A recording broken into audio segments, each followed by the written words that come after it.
Welcome back into the Dead Arm Sports Podcast, coming at you live on a Thursday.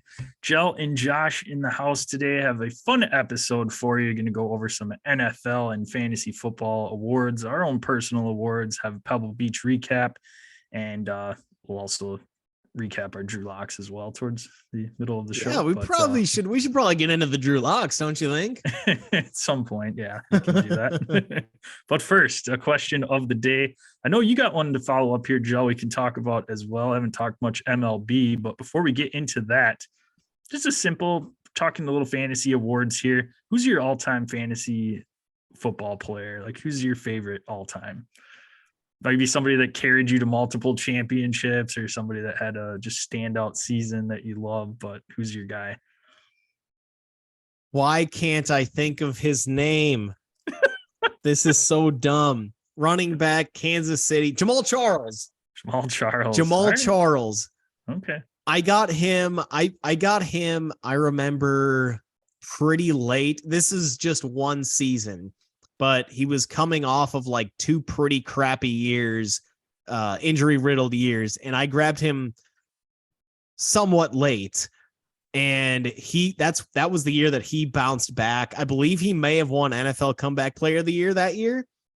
But at the very least, he was the NFL Fantasy Player of the Year, Comeback Fantasy Player of the Year, and I believe finished off with the number one overall number of points, at least running back wise. Jamal Charles, baby. I have a high level of love for him because of that. And Jamal Charles did some very funny YouTube videos when he was being sponsored by Old Spice. So just search Old Spice Jamal Charles and you'll find some it was back when Old Spice had that robot like character in their commercials, and he was out there like conducting interviews and stuff. So if you're on YouTube, you're seeing me do the robot now, which is very limited. But yeah, Jamal Charles, just what he did for me and the happiness that he brought, given his circumstances and given that he was pretty much like, disregarded, maybe is a little too strong, but not thought of as one of the high end backs in the league anymore. And when I got him, it was just like, yeah, he's still Jamal Charles. Now, the year after that, I believe he fell back off, but I got that one really awesome year for him where he helped carry me to a title. So got a lot of love for Mr. Jamal Charles. Very nice. I've got two that are tied. I had them in back-to-back years, and in back-to-back years, one of them broke the other one's record for most touchdowns in a season. And I had LaDainian Tomlinson. Like Tolbert? Same team. LaDainian Tomlinson and Sean Alexander in back-to-back years. 06-07. Just unbelievable fantasy seasons for this guy. So that was pretty unbelievable. And both those guys just so much fun to watch. Was that 05-06 then? Because I know right Alexander was on the cover of Madden 07. Yeah. So he had to have right gotten that record the year before. Yeah. So it was probably 06-07 because LT was the one. I think LT broke his Sean Alexander's the next year. Okay, that makes sense. So, yep. But yeah, those two guys are so much fun to watch too. Just good times. I mean, well, and completely different backs where LT's like the do it all, like, running all around the field. He can receive, he can do it all back. Sean Alexander's just pounding defenses. So yes. I love that, man. I love that. Oh yeah. Do you have a QOTD for us, Jell? Know you want to get up on your soapbox here for a little bit. Maybe less of a QOTD, but more of a TOTD topic of the day, or maybe SOTD soapbox of the day. Scott Rowland got into the Hall of Fame, the MLB Hall of Fame. He finished fourth in MVP voting once. It's Good stat to lead it off. He never had a higher batting average than 281 in a season. He had 2,077 career hits. Usually you think 3,000 hits is the mark that you want to hit or be close by. He did have 8 Gold Gloves, 7 All-Star appearances, but this stat is what gets me.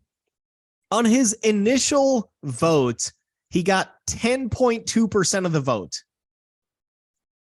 10.2%. That's the lowest all-time percentage of votes in their initial ballot to then be able to make it. What are we doing to the Hall of Fame? This is this, we had the same rant last year when I don't remember who got in, but it was, it's turning into the Hall of pretty nice player. This is not the Hall of Fame anymore, man. Scott Rowland do you think of Scott Rowland as an all-time great? I think of him as a very good player. When he was healthy and on the field, because he was hurt so much. Maybe that's what they were doing. They factored in all of the games that he missed in his stats for those and just attack that on. Yes.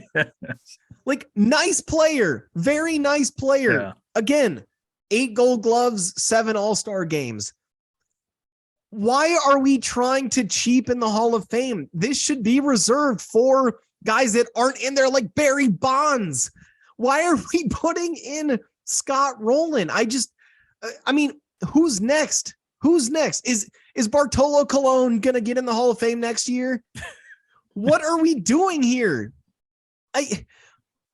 I'm looking at next year's ballot. It's, some of the guys that didn't make it this year, Todd Helton, Billy Wagner do you think another guy when he was healthy, he was good, but he was never healthy. Fucking pitching, man. He was really good, but he never pitched because he was, again, awesome when he was out there. Great. Who gives a, he's barely out there.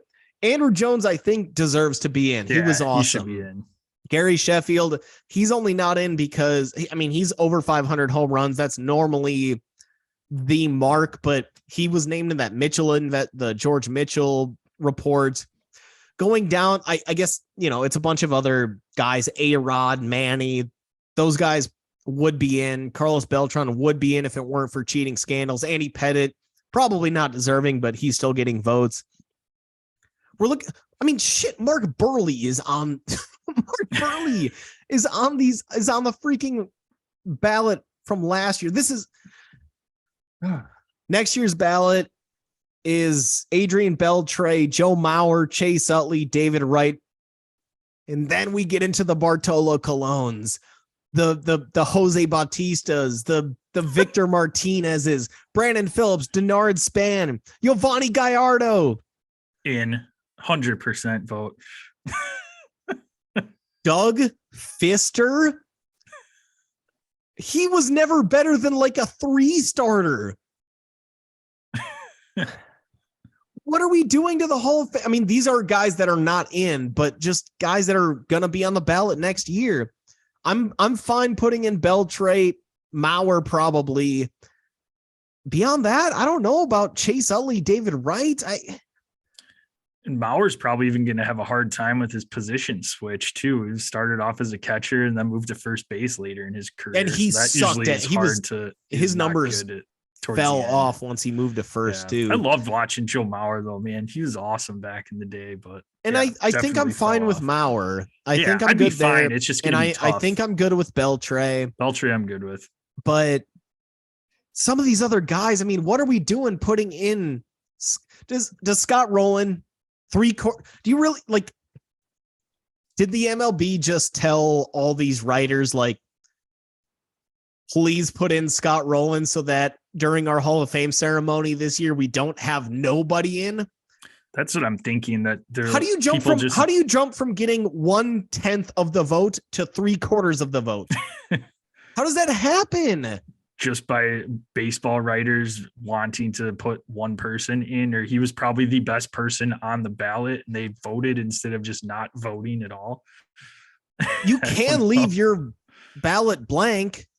I think that would have been most appropriate. I'm looking at this list. The only guy I'd put in, I would probably vote Andrew Jones. I'd probably vote Gary Sheffield, and that's it about amongst these guys. Again, the guys, that I named earlier. I don't see any of these guys being legit Hall of Famers, and they shouldn't get a vote. You shouldn't vote for a player unless you really believe that they should be in. Does Torrey Hunter? He was nice. He was a really nice player. Yeah, he's solid, but Does he deserve to be in the Hall of Fame? I don't think so. I mean, so these guys get 10 years of eligibility after they retire. So you have to wait 5 years, then you get 10 years of eligibility. Why do you get 10 years of eligibility? Why does it need what's going to change over a 10-year span to make 65% of the voters think Scott Rowland deserves to be in? What's changed over that decade? Nothing. just maybe the incoming class of guys being just so star-studded that you have only a certain number of votes. But at the same time, if that person wasn't getting a vote, then why give them a vote in a year that the class isn't as good? And you get up to 10 votes as a voter. So if you can't, this is just the way that I think, and tell me where you stand on this, but if I can't say that somebody's a Hall of Famer in year one, why do they deserve a second vote?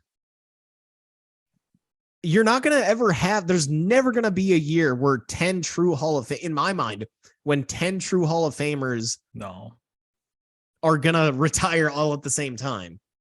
So why should you get even a second year of eligibility? I mean, I guess they do it for it's Scott Rowlands can get it. Like, that's my point. And it's all done by the Baseball Writers Association of America, the BBWAA, for you guys keeping score at home. What a great acronym. Like, if you're not voted in on the first ballot, I kind of think you shouldn't be voted in at all. And I know that's a pretty hard line, but why should you be voted in year 2 if you can't make it in year 1? Why should you be in year 10 like Rowland was if you can't be voted in year 1? All you're doing is cheapening. You're just cheapening the Hall of Fame, and that's not right. You shouldn't be putting in very good players in the Hall of Fame. Babe Ruth, Henry Aaron, those guys are in the Hall of Fame. Scott Rowland? What are we doing? Well, this is also the same BBWAA that didn't give Derek Jeter a unanimous 100% vote to get into the Hall too. So I mean, that tells a lot right there. Like, is it just some guy from Boston? Is it Bob Ryan from the Boston Globe that says, no, he's not in? I like the Red Sox. Like, that's a very bad Boston accent. That was not even really an attempt. So, terrible, just terrible. Thank you, Charles. I just don't even understand why. I don't know. That's my SOTD soapbox of the day. Good God, MLB, get it together. Because now I'm looking at next year, and now you're afraid Giovanni's going to get in. If Giovanni Gallardo makes the Hall of Fame, I swear to God. I mean, Brandon Morrow, Chris Tillman, was he ever beyond a number 4 starter? Why is he on the ballot? Denard Span, nice leadoff hitter. Why is he on the ballot?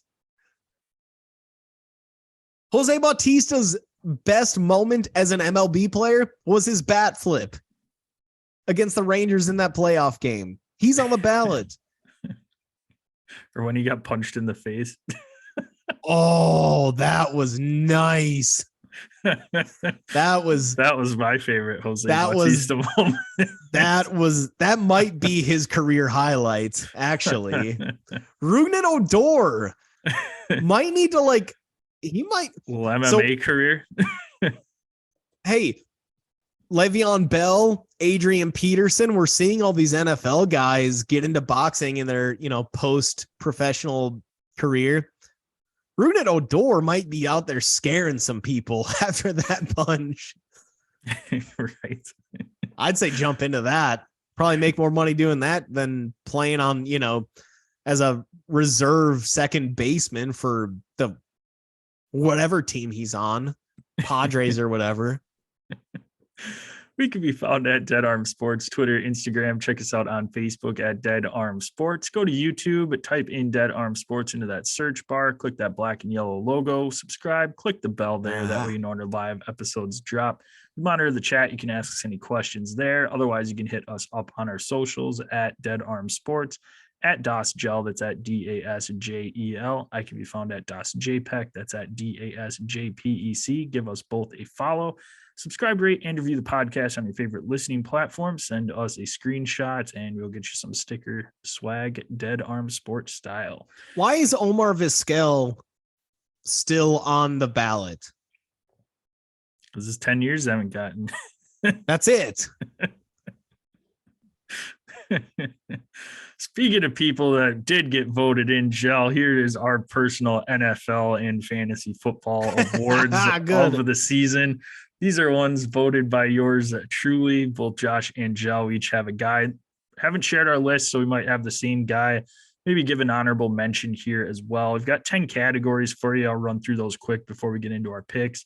Going to go over the NFL MVP, Offensive Player of the Year, Defensive Player of the Year, Offensive Rookie of the Year, Defensive Rookie of the Year. Got the Coach of the Year, Fantasy MVP, Fantasy Comeback Player, Dead Arm of the Year. This is a player that just completely fucked your team every single time you put them into your lineup. So those will be personal ones for both of us for our fantasy season, I'm sure.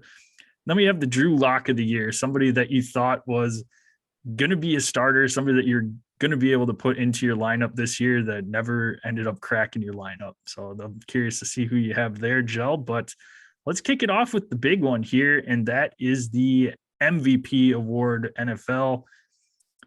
I don't know where you sit, Gel. I got Patrick Mahomes. Patrick Mahomes leading them to a Super Bowl this year, threw for 5,250 yards, 41 touchdowns, 12 picks, and another 4 rushing touchdowns. And just an absolute phenomenal season this year, in a year that a lot of people are a little skeptical going into it. Tyreek Hill gets traded away, his favorite wide receiver target. Travis Kelce's still there, of course, but no slowing down from Patrick Mahomes, and he is my NFL MVP. Yeah, my NFL MVP as well. I kind of had a feeling going into this year, there were all those camp reports in the offseason that were saying that this is the most focused that Mahomes had ever been in an offseason, knowing that, of course, that he lost Tyreek Hill and that the entire offense was going to change. So he came in as focused as possible, as focused as he'd ever been, and as dedicated as he's ever been. And his play on the field really, it showed that, where he's able to make it work with Juju Smith-Schuster, which Pittsburgh didn't want. They didn't even want him the year. I don't even think they wanted him really the year that they gave him that one-year deal. Yeah. MVS retread off of, he couldn't make it work with the Packers. Tony Baloney, Kadarius Toney. They gave up, what was it, a third for him because he couldn't make it work in New York with the Giants as a first-round pick. Who else was on that team? Justin Watson. He was just a no-name type of player, but he ended up playing a significant role. And of course, you got Travis Kelce out there. Clyde Edwards-Helaire never really panned out as a first-round pick. Made it work with a 7th-round pick, Isaiah Pacheco, and a retread in Jerick McKinnon at running back. So, yeah, I think, in my opinion, this is Mahomes' most impressive season.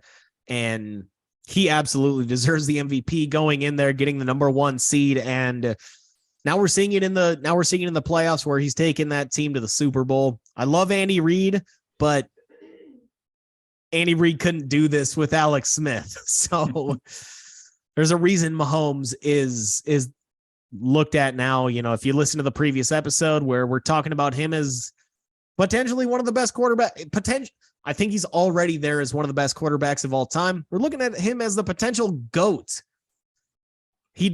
And this season, I think, helped confirm that, where he can't just rely on some wild card deep ball to Tyreek Hill. He's had to work a lot more methodically all season, where he's not going to just be able to be bailed out by the fastest player we may have ever seen in Tyreek Hill, at least offensively. So yeah, it's Mahomes for me as well. Outside looking in, number 2 candidate has to be Jalen Hurts, at least in my opinion. And it's no shock that those are the 2 guys quarterbacking the teams in the Super Bowl.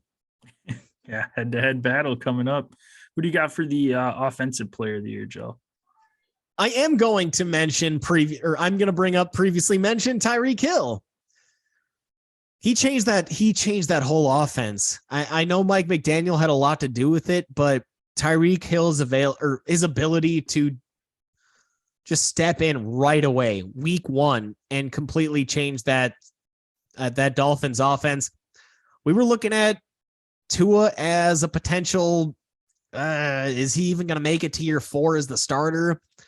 You bring in Tyreek Hill, you pair that with Jalen Waddle, and it turned out that Tyreek was a perfect complement to Tua Tagovailoa.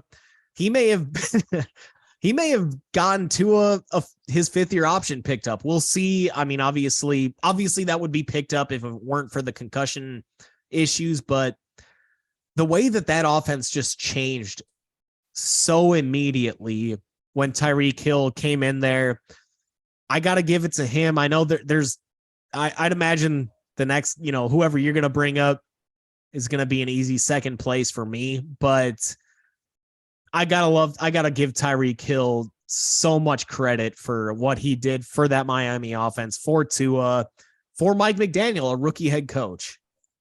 No, that's a great offensive player of the year. Tyreek Hill absolutely shaped that Miami offense. And to be honest, he helped open up a lot more for Jalen Waddle too. Jalen Waddle towards the end of last season was getting double teamed quite a bit, but Tyreek Hill coming in there definitely gave Tua a good run there as well.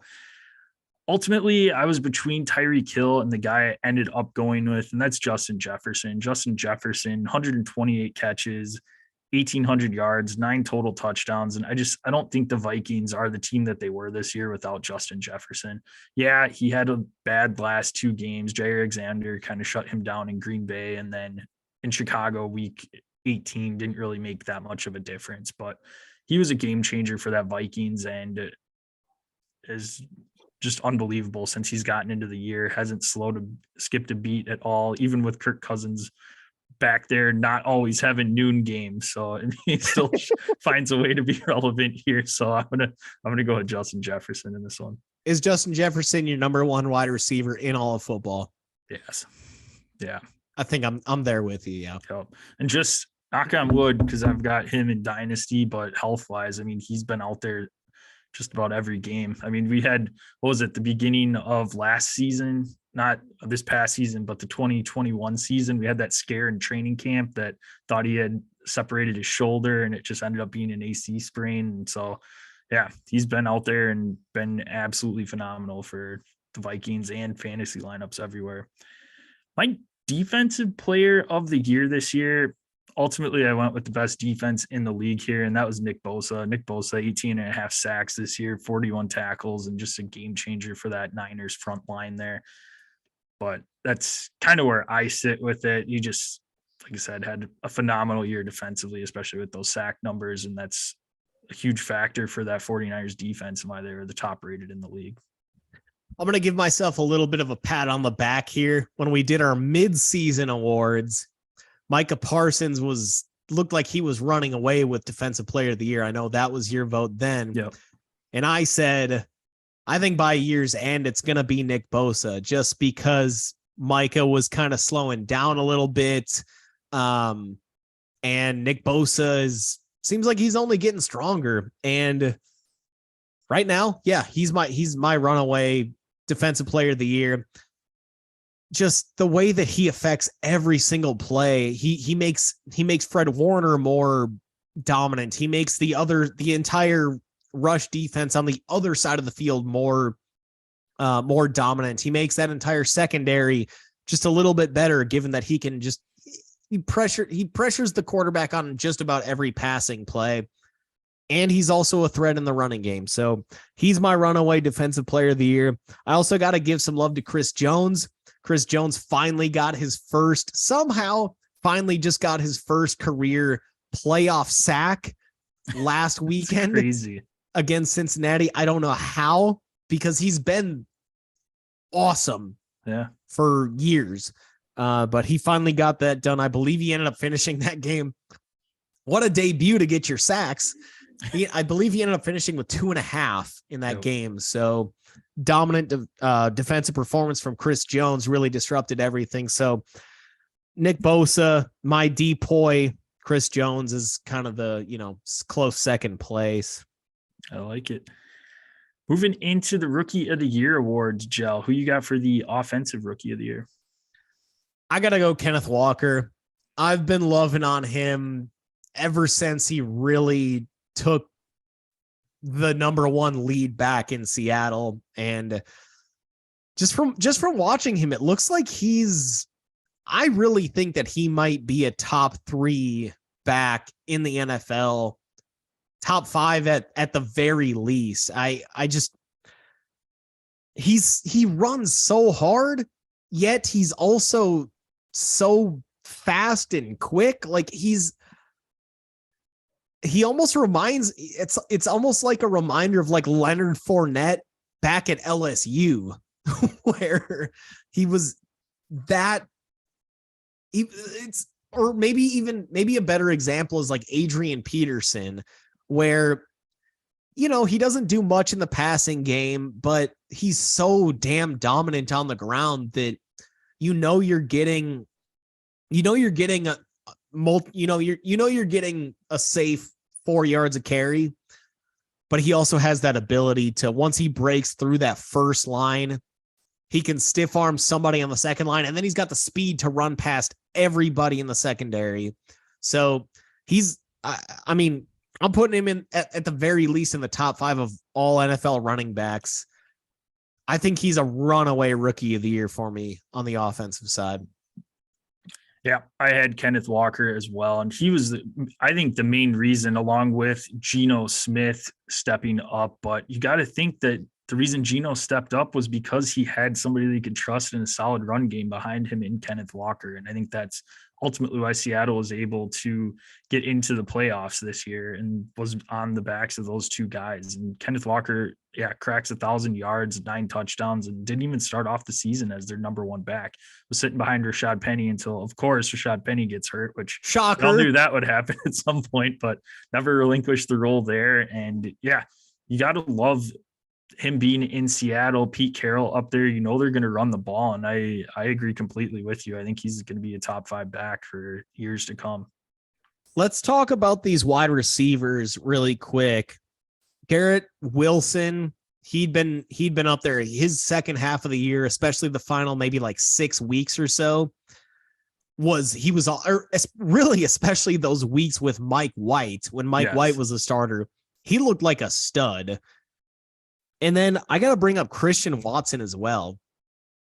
If Christian Watson had stayed healthy, and if Rodgers had come into OTAs and really gotten some sort of, locked in some sort of connection with Christian Watson, do you think Watson, we see the talent with Christian Watson.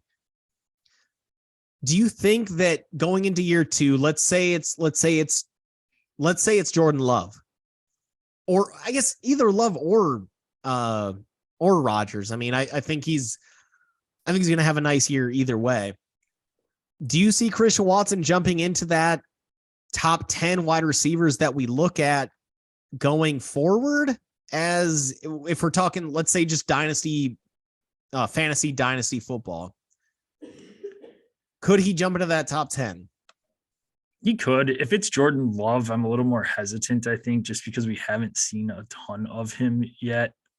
But like you said, if Rodgers came in and was like super excited to work with him and everything, we saw what their connection was, and there wasn't a wide receiver that really stepped up to a Devontae Adams level trust with Aaron Rodgers, where you wish that could have been Christian Watson early on in the season. He's a big bodied wide receiver, big frame, he's quick, he's good in route running. So he's got all of the tools necessary. So yeah, I think down the road he could. I think there's going to be a little bit of a curve again with Jordan Love stepping in if Aaron Rodgers is gone this year. But ultimately, I think, yeah, he could be top 10, top 15 for sure. Okay, going back to Garrett Wilson then. We've heard some of the rumors of Aaron Rodgers. Nathaniel Hackett was hired as the offensive coordinator for the Jets. He did such a good job in Denver. former offensive coordinator under LaFleur for Rodgers. So the obvious rumors start coming in that, hey, Jets are doing this to try to lure Rodgers to the Jets. Could Garrett Wilson turn into a top 10 receiver if Rodgers jumps ship and joins the Jets?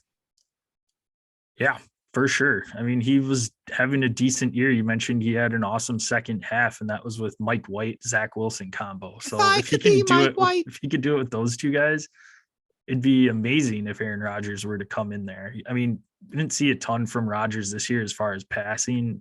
And if he gets to the Jets and Hackett's there, they're going to try and turn that into a passing offense, as much as Breece Hall's a solid back too. So they've got a good offense there. But yeah, Garrett Wilson immediately would be somebody I'd be targeting in drafts next year for fantasy for sure.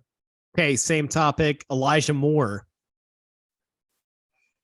What do you do with him, man? What do you do with Elijah Moore? Because he had some weeks where he was somewhat relevant, but he also had a lot of weeks where he put up a bagel.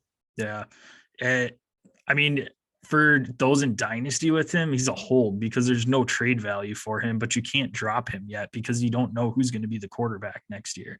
If Rodgers comes in, it's intriguing. I think if Rodgers came in, I would start shopping him because teams probably want a piece of that offense. And I don't know if you can necessarily trust Elijah Moore, especially if I don't know. That's a whole nother topic. But if Rodgers, let's just say for whatever reason, the Packers were trading him before that June 1st deadline, they traded him before the draft. I think I would go ahead and unload Elijah Moore just in case the Jets would go and draft a wide receiver to come in and take his place. So that's kind of where I sit with Elijah Moore. I'm not super into him as much anymore, especially with Garrett Wilson there now. I think that you're selling low here.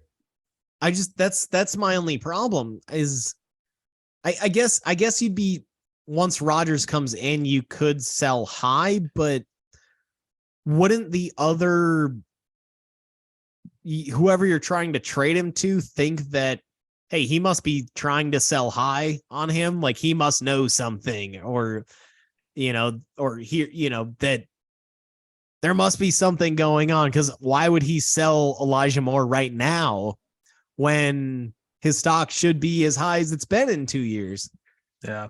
Well, it's the same reason right now we talked about on that last episode with the Denver Broncos offense. You get Sean Payton in there, even with the year that offense had this year with Russell Wilson, Cortland Sutton, Jerry Jeudy, people are going to be targeting them thinking, all right, Sean Payton's coming in. He's going to turn this thing around. And even though their stock was way down this year, it bounces back up. So I think that's kind of where I sit with that, where I'm not super into Elijah Moore long-term at all. So I think if there was some sort of boost up with his stock, I think I'm taking it and just cutting ties while I still can before something else comes in. And they, like you said, they get another wide receiver in the draft that comes in and fights for him for that wide receiver 2 spot behind Garrett Wilson. Speaking of the New York Football Jets, let's get into our defensive player rookie of the year award. And I think we're going to have the same guy here, Gel, and that Count is it down. Jets cornerback. Count it down. 3, 2, 1. Sauce Gardner. Yes. 51 tackles, 2 interceptions. But man, we haven't seen a Jets cornerback do anything that he did this year since Darrelle Revis was there in his prime. Sauce is just shutting down the opposing team's wide receivers and just an absolute game maker, a game changer in his first year there out of Cincinnati. So the hype was there, and he was definitely worth that top 5 pick. And he's going to be a cornerstone of that up and coming Jets defense for years to come. I got to say, I'm pretty happy that he ended up going at 4 rather than at number 3. You know, the Texans, they took Derek Stingley, the corner out of LSU, at 3. I'm glad that Sauce is at least on a more relevant franchise than Houston, because I'm a Sauce fan. I mean, it's just, it's so cool seeing some of these guys out of these smaller schools make such a big difference right off the bat. Does Jacksonville, instead of taking Trayvon Walker, you think they should have taken Sauce number 1 overall? You never see corners go number 1 overall.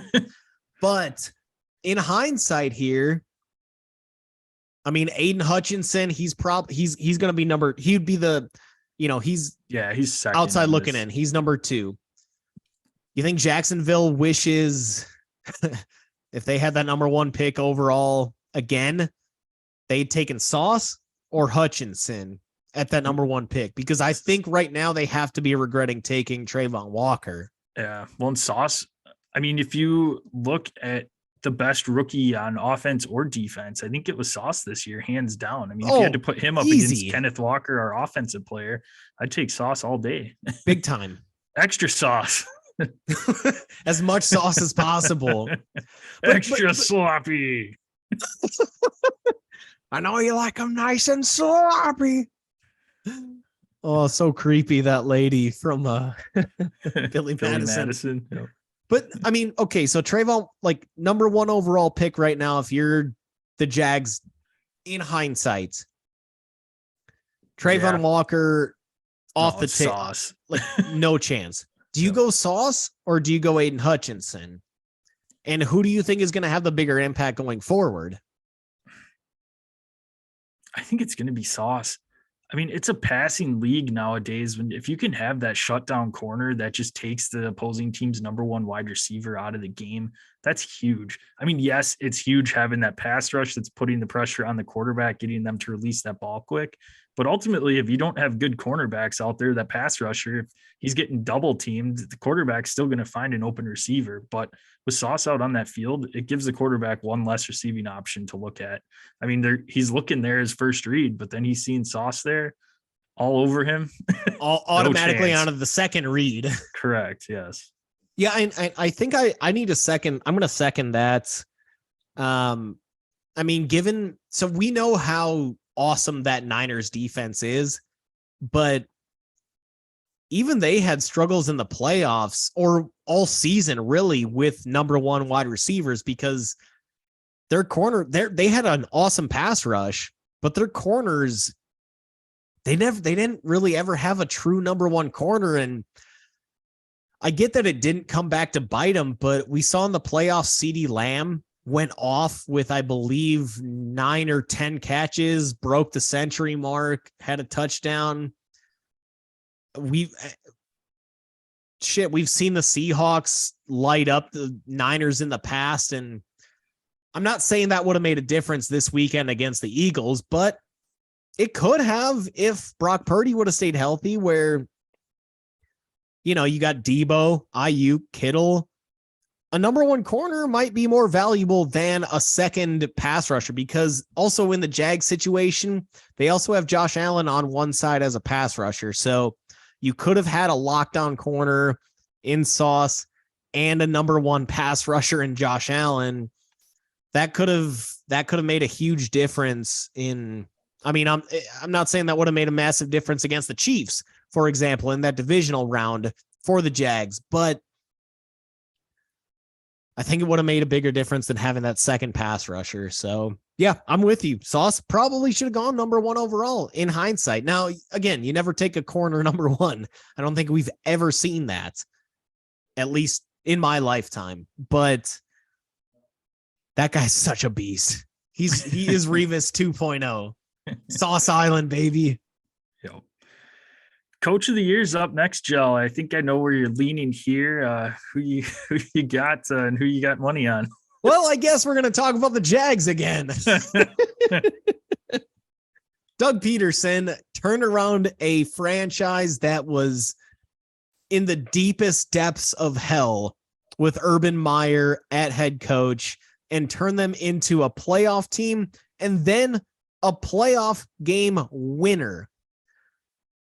I just think he's done such a phenomenal job. Trevor Lawrence looked like he didn't know what the hell was going on last year. Comes in this year and maybe not right off the bat, but once he got 3 games under him from week 4 on, he looked freaking awesome. Mid-season, a few, he had some hiccups, but then from I believe it was week 10 or week 12 on, he ended up having the highest passer rating in the AFC. So something clicked, and of course, Trevor Lawrence's talent had a lot to do with that.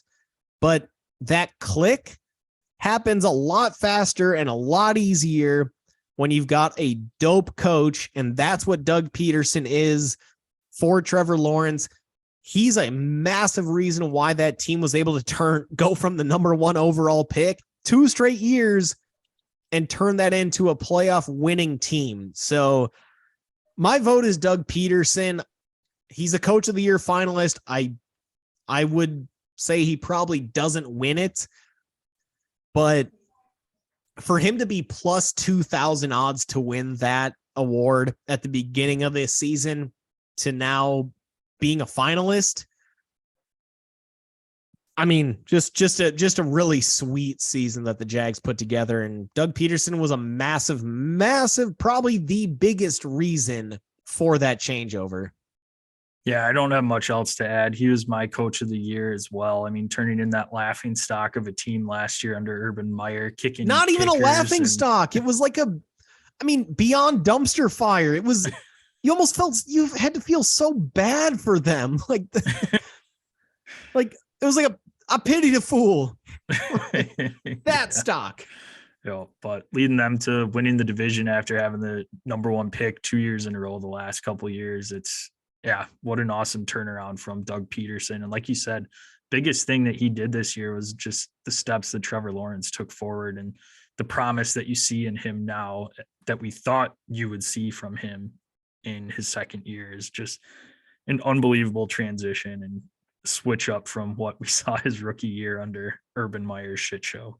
What do you think about, at this point, Brian Daboll is the Coach of the Year favorite, given that he was working with Daniel Jones, a relatively, Saquon, who had the talent but could never stay on the field, changed that offensive line, made it a very successful offensive line. Andrew Thomas ended up being an all-pro, made a lot out of that defense. Kayvon Thibodeau came in as a player that, he was still the number 5 overall pick, but he was kind of looked at as a player that, we don't really know about him. We don't know about his commitment. He'd been talking about what he wants to do in business while he's in the NFL and stuff, and he was able to get the most out of Kayvon Thibodeau. Are you as big of a Daboll fan as me? Peterson's my Coach of the Year, but Daboll's right behind him.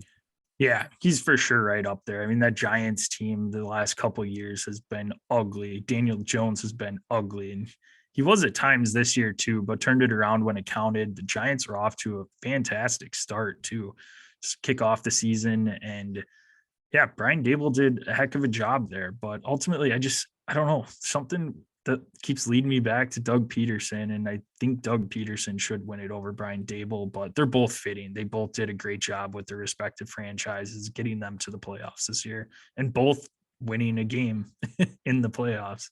Yeah. It's amazing. You wouldn't think going into the year, Jags and Giants both win one playoff game.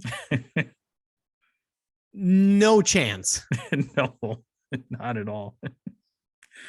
On to our fantasy football MVP award. I'll kick this one off, Gel. And this is a guy you could have got in the 5th round of your draft, and that's Josh Jacobs. Josh Jacobs, for me, was the hands down MVP. Ran for almost 1,700 yards, 12 touchdowns. And like I said, getting a top 2 running back in the 5th round of your draft after you'd probably already grabbed 2 running backs, thinking that, oh, I'll throw him in a flex spot. The hype was down at the beginning of the season as well. The Raiders had declined his 5th-year options. You're wondering what's even going on there. Many people had just completely taken him off of their draft boards, and to have him come and turn around and just put up monster numbers and it was consistent too. He didn't have too many weeks where it's like, oh, great, glad I put him in there. It was every week he was finding the end zone or getting you 100 yards, and just an absolute phenomenal year from him. So for those reasons and draft capital, MVP. I like how you went Shark Tank there. And for that reason, instead of saying I'm out, and for that reason, I'm in. I love that pick. He did wonders for my fantasy team as well, getting him late. So I appreciate that. But I'm going to go a different route, and I'm going to go Geno Smith, number 5 overall quarterback in over the season. And he went undrafted in most of your leagues, unless you're in a super flex. He most likely went undrafted. For me personally, he was my Trey Lance replacement that I picked up off waivers. For him to end up me grabbing him as him off waivers after Trey Lance was done. I mean, I thought I had no shot at even being competitive. And so for me to end up getting, for Trey Lance to go down, which I'm sure that's the situation with almost any Trey Lance owner, thinking, hey, he's going to ride me to the promised land. Nope. I got to find whatever the hell's out there on the waiver wire for you to be able to grab Geno Smith, and for him to turn out as the number 5 overall quarterback. MVP right there, as somebody that was able to make a lot of teams a lot more competitive if you were able to grab him early enough and get lucky enough to be able to do so, because nobody thought this was coming out of him. So in terms of just straight up value, that's my most valuable player. Yeah, especially like you said, if you're lucky enough to pick him up early on. There's a lot of injuries this year at the quarterback position that Geno helped you. At least he wasn't going to win you a week, but he was putting up numbers that were consistent and solid to give you a solid start on the week. So absolutely. Who's your comeback fantasy player of the year, Joe? I'm gonna go Mr. Saquon Barkley. Fitting. A lot of people had written him off completely, and understandably so. He'd been coming off that ACL. He'd been injured over the last 2 years, dealing with injury X, Y, or Z, or I should say, and Z. And he came back and ended up being a really high-end back for you for dynasty purposes. If you drafted him a couple of years ago, you were expecting top-end production for years to come. And then, of course, he ends up getting hurt for the next 2 seasons, and a lot of people thought he was done. And then he comes back, had a really awesome bounce back season finally, and he's my easy comeback player of the year, Saquon Barkley.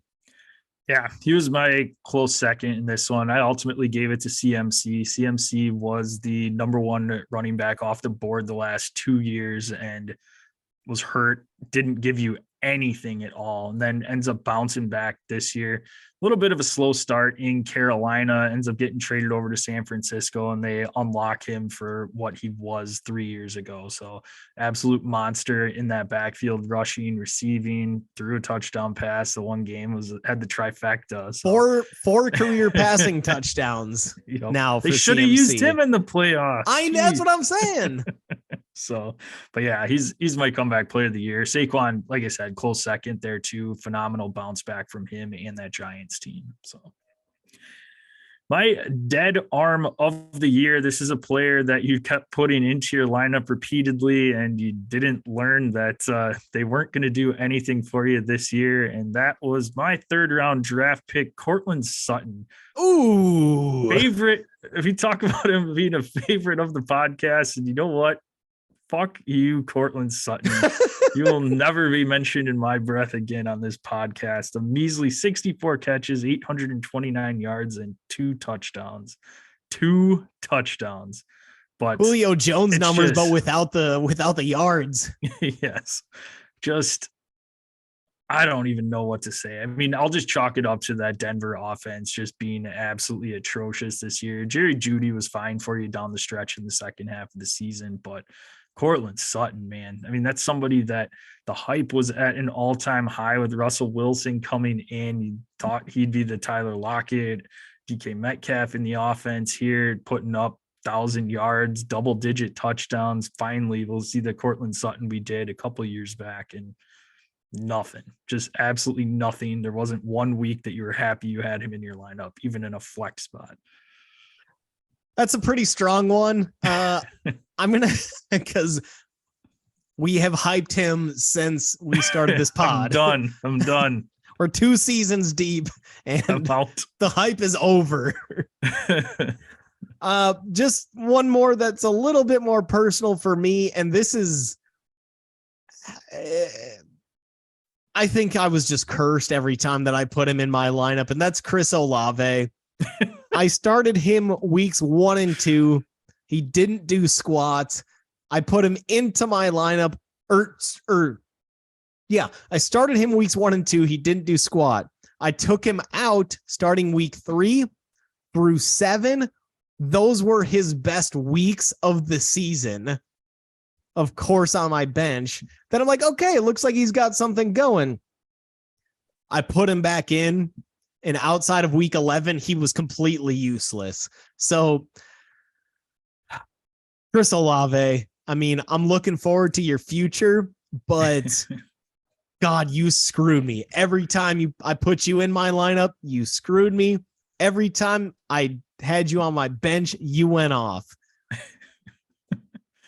An honorable mention here, but I didn't feel they were fitting for the category because the last 3 quarters of the season you couldn't use him because he was hurt. Was Kyle Pitts? Kyle Pitts was just I mean, yeah, I don't know what I mean. Okay, seriously, what do we think about him going into next year? Very briefly, who's the quarterback? Hope so. That's it. You better hope so. That's it. That's all I have to say about Kyle Pitts. Hope so. All right, Jill, who is your Drew Lock of the year? This is a player that you had high hopes for at the start of the season and you thought you'd be able to utilize them at some point, and nah, didn't happen. Well, let me name. Okay, so the reason that it's called the Drew Lock of the year is because the Seahawks traded for Drew Lock in that Russell Wilson trade. And the thought was, okay, eventually he's going to end up starting for us. Gino's eventually going to turn into something useless, as he has been in his career. And eventually Drew Lock's going to step in and we're going to be able to use him.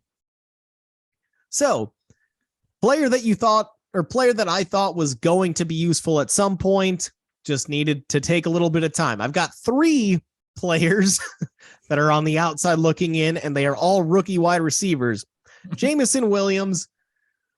Oh, I turned down multiple trades that involved Jameson Williams when he was on my roster and instead gave away useful players. He never ended up making a roster, a starting spot for me. Treylon Burks.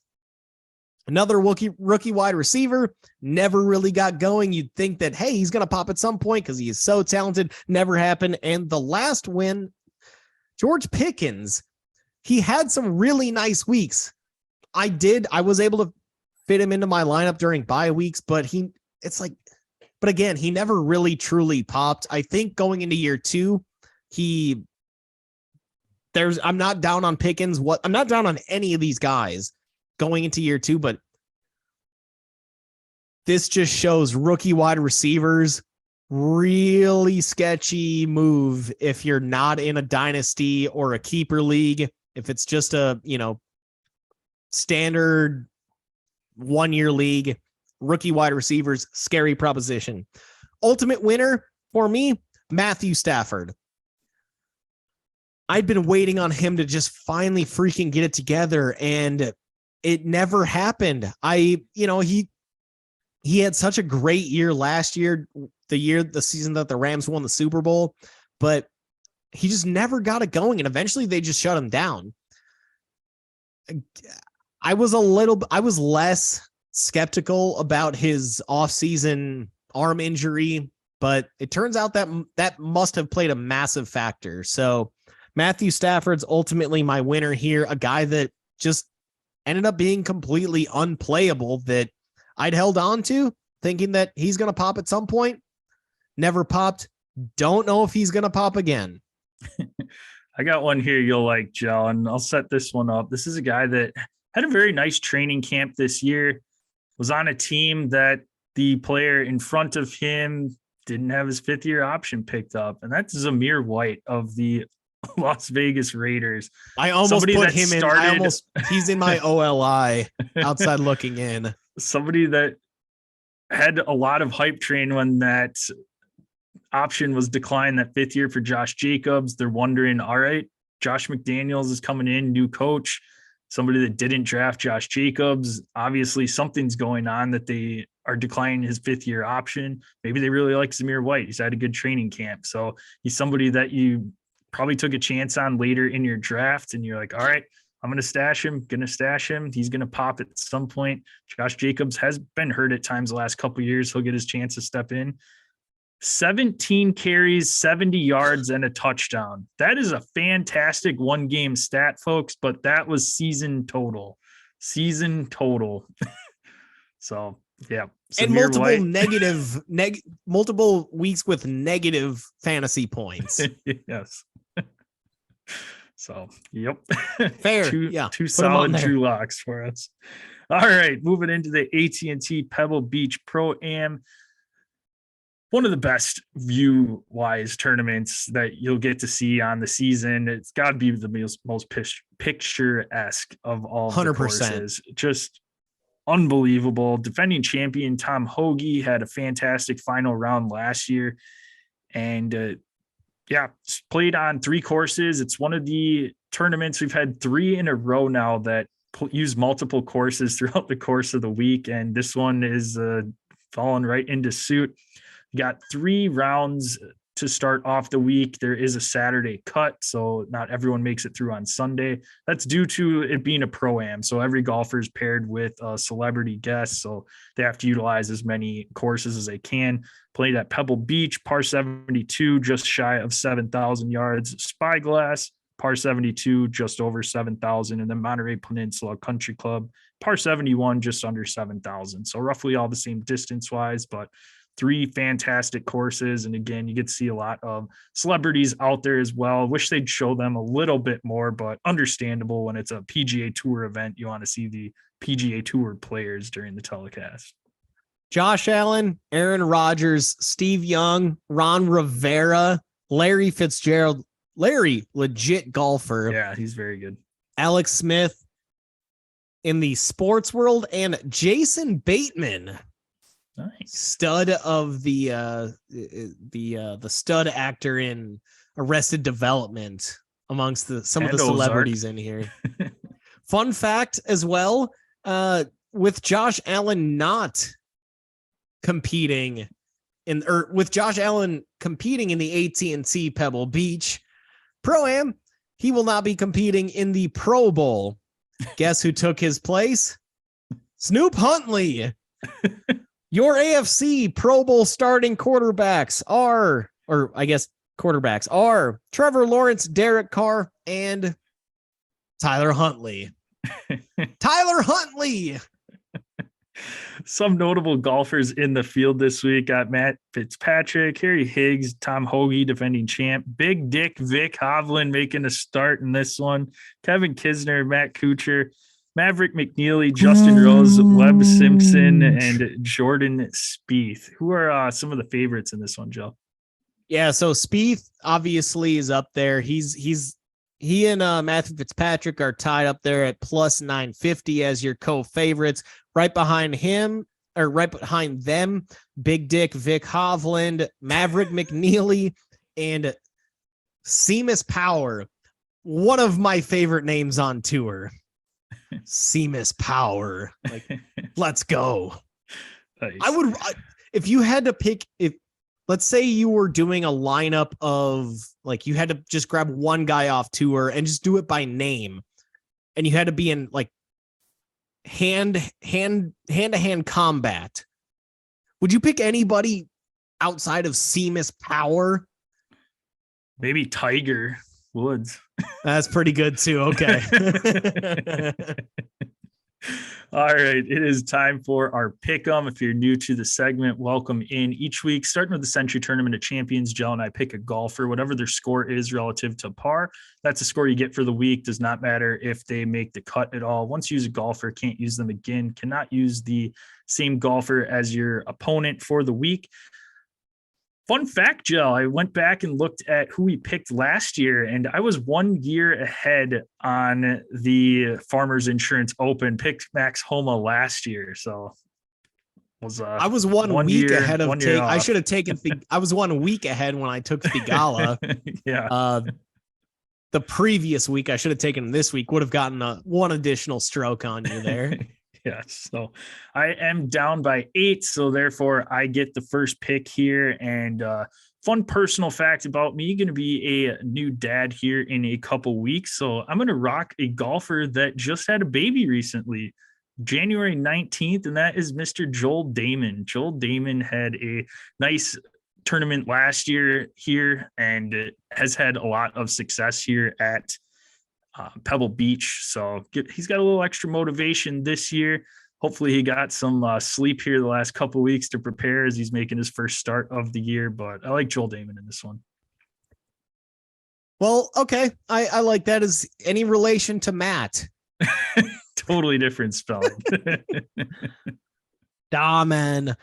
Okay. Well, I'm gonna ride the same player that I rode last year to real nice victory. Well, tied for second in last year's AT&T. This is his home tournament. It's Jordan Spieth. I mean, he is the representative for AT&T. Always plays out here. He's been one of the few real big names that has been out here every single year. And he, like I said, finished in second place last year with a 17 under. I'm gonna ride him again this season. So, love me a little Spiether. Oh, love the pick there. I was debating on him, but ultimately, with John Rahm being used by myself last week, I didn't want to use two big names back to back and burn them. But I do like the pick, and he's had great success here, and he's probably gonna have another great tournament. So, absolutely. One of the most beautiful courses in all of the PGA or in all of the PGA Tour, as you had mentioned, hole 4 and beyond, really, it's like water on every hole. So I'm really looking forward to that. Is it hole 6 or is it hole 6 when you've got that 94 foot or 95 or 94 yard, tee, quote unquote tee shot.